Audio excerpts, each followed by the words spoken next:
అంటే ఇక్కడ అన్నదానం జరుగుతుంది, దీపారాధన జరుగుతుంది. చాలా కోరిందా చేసుకోవచ్చు.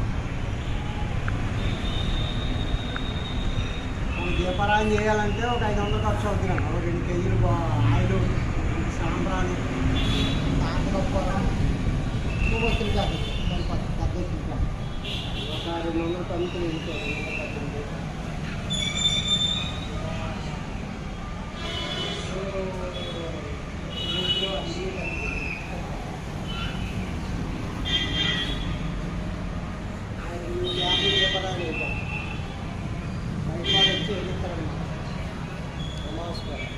అమావాస్య ఎందుకంటే రాక్షసులకి బలం పెరుగుతుంది, అమ్మవారికి దేవుడికి బలం పెరుగుతుంది.